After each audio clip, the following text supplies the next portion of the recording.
வன்னியரசு 4 பேர் பேசினதையும் கேட்டீங்க. இப்பொழுது முதலமைச்சர் இந்த அழைப்பு விடுத்திருக்கிறதை விசிக எப்படி பார்க்கிறது? ஒரு முக்கியமான நெருக்கடியான ஒரு காலகட்டத்தில் மாண்புமிகு முதல்வர் அவர்கள் இதை முன்னெடுத்திருக்கிறாரு. அதற்கு முதல்ல விடுதலை சிறுத்தைகளின் சார்பில் நாங்கள் வரவேற்கிறோம். 5ஆம் தேதி நடக்கின்ற அந்த அனைத்து கட்சி கூட்டத்திலும் எங்களுடைய கருத்துக்களை எங்களுடைய தலைவர் அவர்கள் கட்டாயம் அதில் சொல்லுவார். இந்த ஆபத்தை நாங்கள் தொடர்ச்சியாக சொல்லிகிட்டே வரோம்.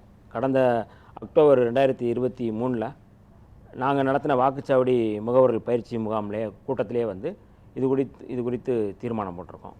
அதே போல் வெல்லும் ஜனநாயக மாநாட்டில் மொத்தம் 33 தீர்மானங்களில் கடந்த 2024 போட்ட தீர்மானங்களில் 12வது தீர்மானம் தொகுதி மறுசீரமைப்பில் தென் மாநிலங்களின் பாதுகாப்பை உறுதி செய்கன்னு சொல்லி இந்த தீர்மானம் நாங்கள் போட்டிருக்கோம்.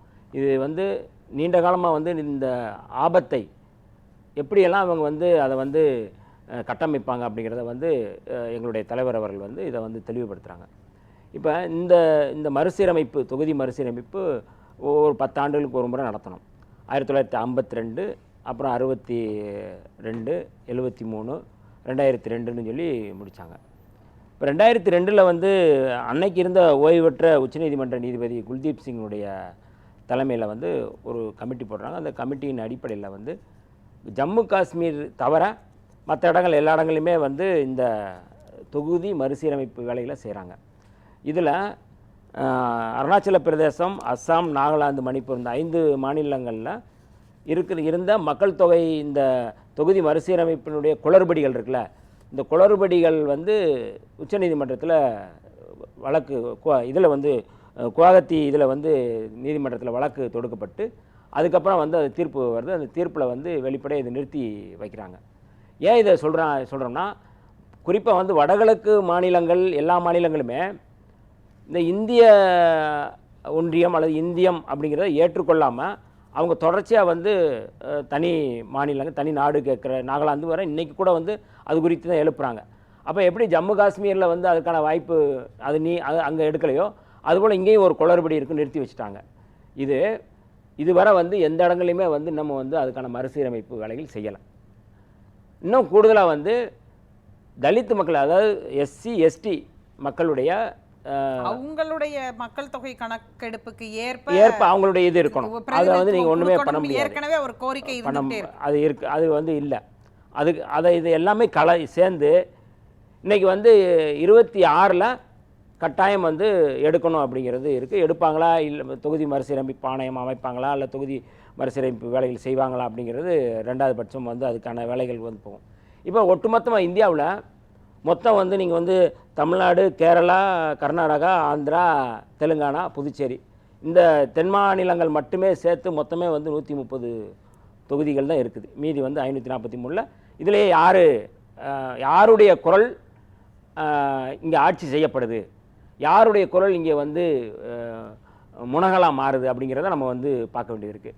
இப்போ என்ன நீட் தொடர்பான போராட்டம், நீட் தொடர்பாக தமிழ்நாட்டுடைய குரலாக தான் இங்கே இருக்கிற நாடாளுமன்ற உறுப்பினர்கள் அங்கே எழுப்புகிறாங்க. ஆனால் அந்த குரல் அங்கே கேட்கப்படுதா?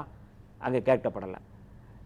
அதை விட கூடுதலாக நிதி தொடர்பான குரல் இங்கே இவ்வளவு பேர் வெள்ளத்தால் பாதிக்கப்பட்டிருக்காங்க, அப்போ இதுக்கு நீங்கள் நிதி கொடுங்கன்னா அதுவும் கேட்கப்படலை. இது தமிழ்நாட்டை பொறுத்தளவு எப்போதுமே இருமொழி கொள்கை தான். இந்த இருமொழி கொள்கையை நீங்கள் உடைக்கக்கூடாது அப்படிங்கிறத நம்ம சொல்கிறோம். ஆனால் அவங்க தேசிய கல்விக் கொள்கைங்கிற பேரில் மீண்டும் இந்தியை திணிக்கின்ற வேலையில் செய்கிறாங்க. இதுவும் கேட்கப்படலை. நீங்கள் சொல்கிற அடிப்படையில் இங்கே தொகுதி எண்ணிக்கை இந்த புதிய கணக்கெடுப்பின்படி வரையறையின்படி கூடினாலும், இவர் சூர்யா கிருஷ்ணமூர்த்தி கூட சொன்னார் இல்லையா, 10 கூடுதுன்னு வச்சுக்குவோம் அப்படின்ற அந்த அடிப்படையில் 10 கூடுது அப்படின்னாலும் கூட இந்த குரல்களுக்கான மதிப்பீடுன்றது இல்லாமலே போயிடும். ஏன்னா அவங்க ரொம்ப மெஜாரிட்டி பயம் தேவையா? ஒரு ஆள் இருந்தாலும் அந்த மாநிலத்திற்கு கூட்டாட்சி தத்துவம் படி எல்லா உரிமைகளையும் கொடுத்தாகணும், எல்லா பங்கீடுகளையும் கொடுத்தாகணும்ங்கிறது இருக்கு இல்லையா? அரசியலமைப்பு சட்டம் அதை தானே சொல்லுது. ஆனால் இந்த அச்சுறுத்தல் நமக்கு இருக்கா? நம்ம பயப்படணும். எந்த விதத்துல நம்ம அந்த அச்சப்படுறோம்? இப்ப அவங்க நடந்து கொள்வதிலிருந்து நம்ம அச்சப்படுறோம். இவங்க இன்றைக்கி ஜனநாயகமாக சமத்துவமாக கூட்டாட்சி தத்துவத்தை மதித்து அவங்க செயல்படுறாங்க அப்படின்னா நம்ம அதை பற்றி அந்த அச்சமே இல்லை. அந்த அச்சம் எங்கே இருக்குது? கூட்டாட்சி தத்துவத்தை மதிக்காமல் அவர்கள் ஒரு சர்வாதிகார போக்கில் செயல்படுறாங்க. நாங்கள் சொல்கிறது அப்படிங்கிறத சொல்கிறாங்க. நீங்கள் வந்து பிஎம்ஸ்ரீ பள்ளிகளை வந்து அனுமதி கொடுத்தால்தான் நாங்கள் நிதி தருவோம் அப்படின்னு சொல்கிறது என்னது? அது ஜனநாயகமா ஆணவமா அது? அப்போ அதில் நீங்கள் அதிலேருந்தே எங்களுக்கு நம்பிக்கை இல்லாமல் போகுதுல. நீங்கள் வந்து ஹிந்தி படித்தாதான் அப்படிங்கிற இடத்துல எங்கேருந்து வருது? நீங்கள் ஒதுக்குற நிதிகள் வந்து சமஸ்கிருதத்துக்கு எவ்வளோ ஒதுக்குறீங்க, தமிழ் மொழிக்கு எவ்வளோ ஒதுக்குறீங்கிறதுலேருந்தே நம்ம வந்து அதுக்கான பாகுபாட்டை பார்க்க முடியல. நீங்கள் ஒரு பாகுபாட்டோடு ஏற்கனவே இருக்கிறீங்க. அப்போ எப்படி நாங்கள் உங்களை நம்ப முடியும்? ஏற்கனவே தமிழ்நாட்டை பொறுத்தளவு வந்து ஒரு வஞ்சிக்கப்பட்ட நாடாக முற்றிலுமாக வந்து நீங்கள் வந்து தவிர்க்கக்கூடிய இடத்துல தான் நீங்கள் இருக்கிறீங்க. அப்போ நீங்கள் வந்து இந்த இடத்துல வந்து நீங்கள் ஒட்டுமொத்தமாக நீங்கள் வந்து தொகுதி மறுவரை செய்யும் பொழுது அதில் எவ்வளோ பாதிக்கப்படும் அப்படிங்கிற இடத்துல தான் நம்ம சொல்கிறோம். இப்போ இதில் அரசியலமைப்பு சட்டத்தின் அடிப்படையிலேயே வந்து இந்த இதை வந்து நீங்கள் வந்து 136வது 126வது சட்டத்திருத்த மசோதா கொண்டு வரும் பொழுது கட்டாயம் வந்து 10 ஆண்டுகளுக்கு ஒரு முறை வந்து நீங்கள் வந்து தொகுதி வரையறை செய்யணும் அப்படிங்கிறது இருக்குது. ஆனால் வந்து 2002க்கு அப்புறம் வந்து செய்யலை. அப்போ செய்யலைன்னா இதில் வந்து பெரிதும் பாதிக்கப்படுறது வந்து தலித்துகளும் பழங்குடி மக்களும் தான். ஏன்னா கூடுதலான தொகுதிகள் அவர்களுக்கு வந்து இந்த மக்கள் தொகை அடிப்படையில், இந்த சட்டத்தின் அடிப்படையிலே 330வது பிரிவின் அடிப்படையிலே வந்து இவர்களுக்கான தொகுதிகள் வந்து கூடுதல் படுத்தணும். இப்போ அதுவும் நிற்குது. இப்போ ஒன்றிய அரசினுடைய இது வந்து தமிழ்நாட்டுக்கு மட்டும் இல்லை, இந்தியா முழுக்க பழங்குடி மக்களுக்கும் கூட்டணும், தாழ்த்தப்பட்ட மக்களுக்கும் கூட்டணும். இதுலேயும் வந்து இது இருக்குது, பிரச்சனை இருக்குது. அப்போ இந்த ஒன்றிய அரசினுடைய செயல் திட்டம் அப்படிங்கிறது வடக்கு, அதாவது தொடர்ச்சியாக வந்து வடக்கு தெற்கு அப்படிங்கிறது வந்து அண்ணா சொன்னது போல் வடக்கு வாழ்கிறது தெற்கு தேய்கிறங்கிறது அவர்கள் முன்னெடுக்கின்ற அந்த அரசியல் அடிப்படையிலையும் அவர்கள் முன்னெடுக்கின்ற செயல் திட்டத்தின் அடிப்படையிலையும் நம்ம இதை வந்து பார்க்க வேண்டியது இருக்குது. இப்போ குறிப்பாக வந்து உதாரணத்துக்கு நீங்கள் வந்து உத்தரப்பிரதேசத்தில் 80 தொகுதிகள் இருக்குது, மத்திய பிரதேசத்தில் அதே போல் வந்து அந்த பகுதியில் இருக்கிற மற்ற வடக்கு மாநிலங்களில் நீங்கள் தொகுதிகளை போனால் பாருங்களேன், எப்படி ஒரு மாநிலத்தில் வந்து 80 தொகுதிகள் இருக்குது அப்படிங்கிறத இதுவரை வந்து யாரும் பேசலை. இங்கே வந்து நீங்கள் வந்து பிரிக்க வேண்டிய சூழல் இருக்குது, அங்கே பிரிக்க வேண்டிய சூழல் இருக்குது, மாநிலங்களே பிரிக்கக்கூடிய சூழலில் இருக்குது அப்படின்னா நம்ம வந்து பார்க்குறோம். ஆனால் அங்கே வந்து கொத்தா அப்படியேனா ஒரு இடங்களில் மட்டும் இருக்கிறாங்க. ஆட்சியை நிர்ணயம் செய்யக்கூடிய இடத்துல, யார் அதை வந்து முடிவு செய்யக்கூடிய இடத்துல அவங்க இருக்கிறாங்க.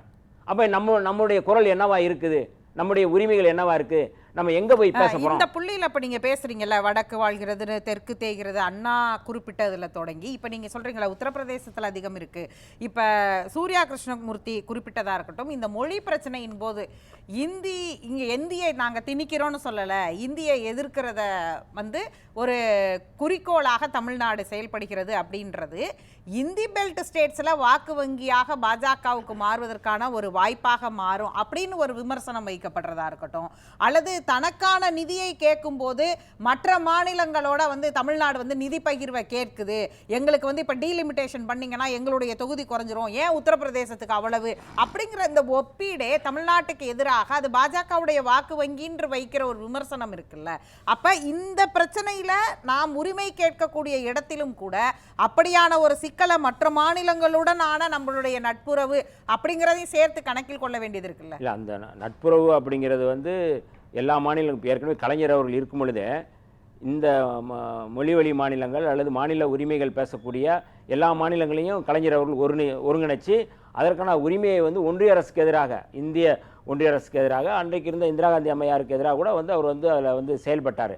அதனால் வந்து நம்ம வந்து இன்னொரு மாநிலத்தினுடைய உரிமையை நம்ம கேட்கலையே. நீங்கள் குஜராத்துக்கு இவ்வளோ ஒதுக்கி இருக்கிறீங்க, அதுலேருந்து எங்களுக்கு கொஞ்சம் கொடுன்னு நம்ம கேட்குறோமா, இல்லை உத்தரப்பிரதேசத்துக்கு ஒதுக்கி இருக்கிறோம் எங்களுக்கு அதை கொஞ்சம் கொடுன்னு கேட்குறோமா? அப்படி இல்லை. எங்களுக்கு ஒதுக்கக்கூடிய நிதி வந்து இவ்வளோ இருக்குது, 2142 கோடி எங்களுக்கு வந்து நீங்கள் கொடுக்க வேண்டியது இருக்குது அப்படின்னா அதை நீங்கள் கொடுங்கன்னு கேட்குறோம். மற்ற மாநிலங்கள்லேருந்து நம்ம வந்து கேட்கல. இப்போ அவங்க இந்தியை வந்து திணிக்கிறது மூலமாக வந்து இந்தி பெல்ட் வந்து ஒரு ஒற்றுமையாகி நமக்கு எதிராக மாறுறதுக்கான வாய்ப்பு இருக்குது அப்படிங்கிறத அவங்க வந்து சொல்கிறாங்க. இப்போ நம்முடைய கேள்வி என்னென்னா, இப்போ தமிழ்நாட்டை பொறுத்தளவு வந்து ஏற்கனவே இருமொழி கொள்கை தான். இப்போ தமிழ் தாய்மொழி அது வந்து இயல்பாக இருக்குது, ஆங்கிலம் வந்து ஒரு இணைப்பு மொழியாக இருக்குது. வட மாநிலங்களில் என்ன மொழியை வந்து இணைப்பு மொழியாக எடுத்துக்கிறாங்க? அவங்க ஏற்கனவே ஹிந்தி தான் கற்றுக்கிறாங்க வச்சுக்கோங்க. இப்போ என்ன மொழி இணைப்பு மொழி எடுக்கிறாங்க? ஆங்கிலம் வந்து அவங்க இணைப்பு மொழி எடுக்கிறாங்களா? அப்படி எதுவுமே நமக்கு வந்து அந்த புள்ளி விவரங்கள் தெரில. ஹிந்தி மட்டும்தான் அவங்களுக்கு தெரியுது. அப்போ அவங்களுக்கு ஒரு மொழி தான் அவங்க பேசுகிறாங்க. நமக்கு மட்டும் 3 மொழியை கற்றுக்கிற சொல்கிறாங்க, அவர்கள் வந்து ஒரு மொழி தான் கற்றுக்கிறாங்க. அப்போ இது வந்து எவ்வளவு வந்து ஒரு அதிகாரம் இல்லைன்னா வந்து ஒரு ஆதிக்கம் செலுத்த முயற்சி செய்கிறாங்க. நீங்கள் இப்போ இங்கே இருக்கிற அண்ணாமலை அவர்களுக்கு ஹிந்தி தெரியுமா? அவருக்கு இல்லை தமிழிசை அவர்களுக்காவது ஹிந்தி தெரியுமா? இங்கேருந்து பாஜகவை சேர்ந்தவர்கள் தென் மாநிலங்களிலிருந்து போகிறவங்க எத்தனை பேருக்கு ஹிந்தி தெரியும்? இவருக்கு மோடிக்கும் இவருக்கும் வந்து தாய்மொழி வந்து ஹிந்தி தானா அது? அப்போ எந்த அடிப்படையில் அவங்க வந்து கட்டமைக்கிறாங்க? அப்போ அவர்கள் ஒரு பொது மொழியாக வந்து இந்தியை வந்து அவங்க கட்டமைக்க முயற்சி செய்கிறதுல நமக்கு பிரச்சனை. இந்தி மீது நமக்கு வந்து எந்த வெறுப்பும் இல்லை. இந்தி வந்து நிறைய தனிப்பட்ட முறையில் வந்து படிக்கலாம். சூனா திவாகர் கூட வந்து படிக்கலாம், நான் கூட படிக்கலாம், அது பிரச்சனை இல்லை. ஹிந்தி பேசுறது என்ன இருக்கு? இல்ல ஹிந்தி பேசுறது அவர் 4 பேர் இருக்கீங்க, அவரை கூப்பிட்டுக்கிறீங்களேன்னு கேட்டார். அவர் ஒரு ஊடகவியலாளர். ஹிந்தி தெரியறதுல வந்து என்ன இருக்கு? எங்களுக்கு தான் வந்து ஹிந்தி அரசியல் ரீதியாக இருக்கும். அவர் ஒரு ஊடகவியலாளராக கூட வந்து அதை சொல்லலாம். அது எங்களுக்கு வெறுப்பு இல்லை. ஆனால் எங்களுடைய கேள்வி, வட மாநிலங்களில் நீங்கள் 3 மொழி கற்றுக்கிறீங்களா? இந்த கேள்விக்கு யாராவது பாஜகவை சேர்ந்தவர்கள் யாராவது இதுக்கு பதில் சொல்ல முடியுமா? யாருமே 3 மொழியை கற்றுக்கிறல. அவங்க ஒரு மொழி தான் கற்றுக்கிறாங்க. நான் அதை தான் உங்ககிட்ட கேள்வியாக கேட்டேன். நீங்கள் கேள்விக்கு பதில் கேள்வியாக வைக்கிறீங்க. டீலிமிட்டேஷனோ அல்லது மொழி சார்ந்தோ பிரச்சனையை நீங்கள் வட மாநிலங்களை சுட்டி நீங்கள் இப்படி ஒரு கேள்வியை எழுப்பும்போது அது தமிழ்நாட்டுக்கு எதிராக அவர்களை திருப்புவதாக ஒன்றாக இல்லை. ஏற்கனவே இது என்ன, ஏற்கனவே வெளியில் எதிராக தானே இருக்கிறாங்க. இது புதுசாக நம்ம வந்து எதிராக நீங்கள் வந்து எங்களோட மோதுறீங்க அப்படிங்கிறதுல ஏற்கனவே வடக்கு தெற்கு ஏற்கனவே புரட்சியாளர் அம்பேத்கரே சொல்லியிருக்கிறாரு. வடக்கு வேறு தெற்கு வேறு.